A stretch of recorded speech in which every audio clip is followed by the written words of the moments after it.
Hi friends, मैं परविंद्र खारी।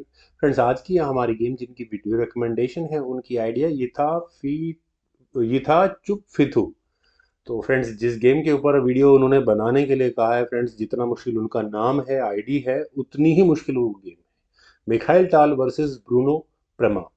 Friends, इससे पहले मैं अपनी आज की इस वीडियो को शुरू करूं, फ्रेंड्स, मैं यहाँ आपसे एक फिर दोबारा वही गुजारिश करना चाहूँगा कि जो मेरा दूसरा नया चैनल है, अगर आप लोगों ने अभी तक सब्सक्राइब नहीं किया है तो प्लीज़ उसे सब्सक्राइब ज़रूर करें। ऊपर कहीं आपको लिंक ज़रूर मिल जाएगा। तो चलिए, आज की करते हैं इस गेम को शुरू, जो बहुत डिफिकल्ट है। E4 के साथ यहाँ मिखाइल टाल ने शुरू किया। ब्रूनो पर्मा ने C5 सिसिलियन डिफेंस का रिस्पॉन्स दिया। नाइट F3 हुआ, नाइट C6, देन हुआ D4। सॉरी टू इंटरप्ट, 1961 की गेम है, तो बहुत युगोस्लाविया की गेम खेली हुई है, तो बहुत कॉम्प्लेक्स है। खैर, सिसिलियन से यहाँ शुरू हुआ है। सी takes D4, night takes D4, अभी तक टिपिकल सिसिलियन मूव चल रहे हैं। G6 यानी कि सिसिलियन ड्रैगन वेरिएशन यहाँ पर लगने वाला है। C4 हुआ, then knight F6, knight C3, knight takes D4, queen takes D4, D6, then bishop आया E2 स्क्वायर पर, बिशप G7, देन बिशप गया E3 स्क्वायर पर फॉर वाइट साइड। और इसके बाद यहाँ ब्लैक का आया कैसल, क्वीन गई D2 स्क्वायर पर, और क्वीन के D2 स्क्वायर पर जाने के बाद कम से कम क्वीन की स्ट्रेटेजी तो ऑब्वियस है, क्वीन बिशप की बैटल यही काम करने वाली है। Bishop E6 from white side, pawn पर ज़्यादा इश्यूज है नहीं, रुक गया C1 स्क्वायर पर, देन क्वीन गई A5 स्क्वायर पर, और नाइट मौका मिलेगा तो एक्सचेंज की जाएंगी। वेल यहाँ पहले खेला गया B3 का मूव, देन हुआ रुक अटैक गोस टू C8, और इसके बाद यहाँ कैसल पहले वाइट ने किया, A6 हुआ, देन हुआ F4, B5, F5। फ्रेंड्स, अब हो चुकी है गेम की टेक्टिकल फॉर्मेशन स्टार्ट। आप यहाँ देखिए कि अभी यहाँ पर ब्लैक ने प्रेशर बनाना शुरू कर दिया है इस C3 स्क्वायर पर, तभी उन्होंने अपने इस बी पॉन को आगे पुश किया था, ताकि यहाँ ये पॉन डिफ्लेक्ट करवाए, जैसे कि वो होना नहीं है। लेकिन उससे पहले मिखाइल टाल ने कहा कि ठीक है, आप नाइट तो जब देखोगे देखोगे, मैं यहाँ इस एफ पॉन को आगे पुश करके बिशप पर ऐसा अटैक बनाऊंगा कि आपको प्रॉब्लम्स आने वाली है। बिशप पर डायरेक्टली अटैक है। सोल्यूशन सिर्फ बिशप को ही हटाना पड़ेगा, और कुछ नहीं है, क्योंकि अगर यहाँ पॉन एक्सचेंज के लिए गया तो ब्लैक को वैसे भी बिशप ही हटाना पड़ेगा। तो बिशप गया यहाँ D7 स्क्वायर पर। उसके बाद हुआ F takes G6, H takes G6, और यहाँ पर जैसा मैंने कहा कि प्रॉब्लम्स हैं, तो यहाँ पहले सीधा सीधा सी पॉन को आगे पुश कर दिया है। पॉन सेक्रीफाइस कह सकते हैं इस बात को। लेकिन अगर डी टेक्स C5 किया जाएगा तो किसको बेनिफिट होगा? मुझे लगता नहीं कि वाइट बहुत बड़े नुकसान में जाने वाला है। पॉन का लॉस ज़रूर होगा वाइट को यहाँ। लेकिन चलिए, इस गेम को थोड़ा सा आगे पुश करते हैं। वाइट के लिए इंट्यूटिव मूव क्या है? नाइट को हटाओ, नाइट को डिस्टर्ब करो यहाँ से, ई पॉन पुश ज़्यादा बेहतर है। नाइट यहाँ से कहाँ जाएगा? नाइट जहाँ भी जाए, लेकिन बिशप कहाँ जाएगा ये एकदम क्लियर है। नाइट G4 स्क्वायर पर जाएगा, देन नाइट D5 जैसा मूव यहाँ वाइट खेल सकता है। और फ्रेंड्स, यहाँ इस पॉइंट पर बहुत इंटरेस्टिंग वेरिएशन शुरू हो जाता है। आप यहाँ देखिए कि नाइट अगले मूव में क्या करने वाला है। एग्जैक्टली फॉक लगेगी चेक देने के लिए, और क्वीन अनडिफेंडेड है, तो कह सकते हैं कि क्वीन एक्सचेंज ही करनी होगी, दूसरा कोई ऑप्शन है नहीं। तो क्वीन टेक्स D2 होने के बाद होगा बिशप टेक्स D2, और अब प्रॉब्लम वही की वही कि यहाँ से किस फॉक को बचाया जाए। आइदर जिसका मन करे उस फॉक को बचा लिया जाए तो ज़्यादा बेहतर होगा। क्या इस तरह से ये गेम यहाँ आगे नहीं बढ़ी थी। यहाँ खेला गया बिशप E6। ब्रूनो भी यहाँ काफ़ी संभल कर खेल रहे हैं, क्योंकि पता है उन्हें पॉन कहीं नहीं जाने वाला, उन्हें मिलेगा। क्या बिशप गया F3 स्क्वायर पर, और फ्रेंड्स, बिशप के F3 स्क्वायर पर आने के बाद ये बिशप कहाँ फायर करने वाला है, कोई दो राय नहीं है इसमें। डी टेक C5, देन ई पॉन आगे पुश हुआ, नाइट पर अटैक बना, नाइट या G4 स्क्वायर पर। और फ्रेंड्स, आप कहेंगे कि आखिर ये हुआ क्या है? ब्लैक ने जानबूझकर अपना रुख गवाया है। एग्जैक्टली मैं इसे जानबूझकर कहूंगा। क्यों?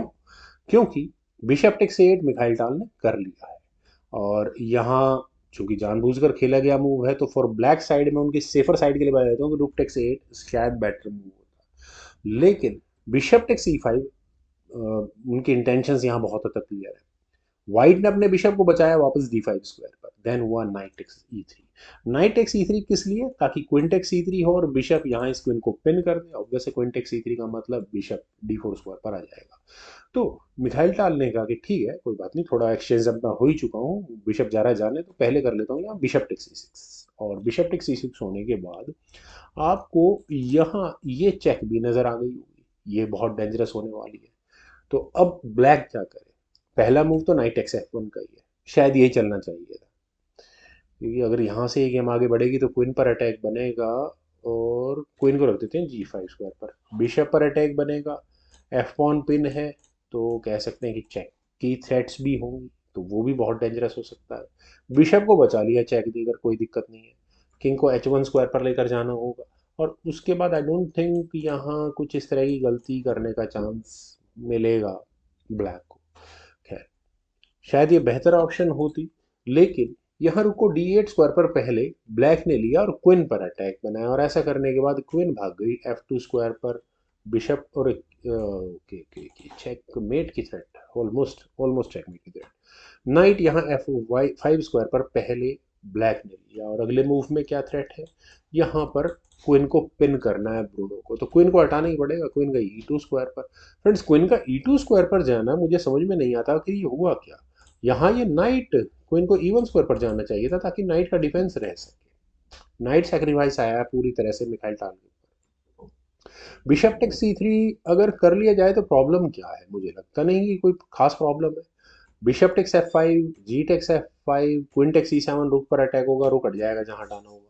उसके बाद क्या करें? हाँ, ये है कुछ थ्रेट्स, ये जेन्युइन थ्रेट्स है, कुछ इसी तरह की थ्रेट्स इस गेम में काम करेंगी। लेकिन यहाँ ब्रूनो से एक इस गेम का अब मैं कहूँगा ब्लंडर हुआ, उन्होंने यहाँ पहले ही चेक, किंग हट गया, अभी भी नाइट को लिया जा सकता है, लेकिन एफ टेक C6 पर ऐसा करने के बाद directly I check, queen takes F6 with check, king गया G7 स्क्वायर पर। फ्रेंड्स, कई बार गेम देखते हुए हम ब्लंडर्स के पैमाने को नहीं नाप सकते, जैसा कि इस गेम में हुआ है। नाइट E4 यहाँ मिखाइल टाल ने किया, और यहाँ से ये नाइट पवन को तो लेगा नहीं, देखते हैं क्या होगा। क्वीन आई C7 स्क्वायर पर, और फ्रेंड्स क्वीन के C7 स्क्वायर पर आने के बाद बहुत कुछ क्लियर है। यहाँ मिखाइल टाल ने नाइट को रखा G5 स्क्वायर पर, और जो खिलाड़ी 1800 या 2000 के आसपास की रेटिंग वाले प्लेयर हैं, तो वो समझ सकते हैं कि ग्रैंड मास्टर लेवल पर भी कितनी बड़ी गलतियां होती हैं। आप देखिए नाइट किस स्क्वायर पर रखा है, फॉक कहाँ लगने वाली है, बिल्कुल सब कुछ क्लियर है। मेरे ख्याल से ब्रूनो इस मूव को पकड़ भी गए, लेकिन फिर भी अगर वे अपने रुक को H8 स्क्वायर पर ले जाते तो ज़्यादा बेहतर होता। ये सीधा सीधा चेकमेटिंग थ्रेट होती है, उस चेकमेट की थ्रेट ऐसा नहीं है बचा नहीं जा सकता, बच जाते। यहाँ पर खेला जाता क्वीन F7 चेक होता और किंग को धक्का दे देते H6 स्क्वायर पर, और रुक की फायरिंग लाइन कुछ देर के लिए बंद हो जाती, उसके बाद नाइट मैन्यूवर आ सकता था, वट एवर इट इज। खैर, यहाँ पर रखा गया रुक F8 स्क्वायर पर। मैंने कहा कि ब्रूनो ज़रूर इस मूव को कैलकुलेट कर रहे होंगे, उन्हें लगा होगा कि अगर यहाँ रुक से नाइट लिया जाएगा तो मेरे पास रुक होगा, लेकिन क्या सोचते हैं, यहाँ पर मिखाइल टाल ने अपना फाइनल मूव खेला क्वीन टेक्स F5 का, और ये हुआ क्वीन सेक्रीफाइस। और इस मूव के बाद आई डोंट थिंक बताने की भी ज़रूरत है कि रेजिग्नेशन आया ब्रूनो पार्मा का। क्यों?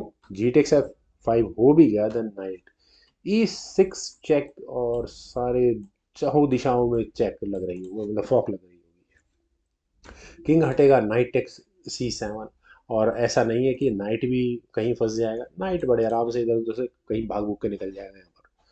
खैर फ्रेंड्स, बहुत ही अच्छी गेम थी, मुझे उम्मीद है आप सभी लोगों को भी ज़रूर पसंद आई होगी। तो आप लोग इस वीडियो को लाइक, शेयर, और मेरे नए वाले चैनल को अगर आपने सब्सक्राइब नहीं किया तो प्लीज़ उसे भी करें, इस वाले को भी कर लें। और आपके कमेंट सजेशन का मुझे यहाँ और नए चैनल पर भी, दोनों पर इंतज़ार रहेगा। Thank you for watching and bye for now.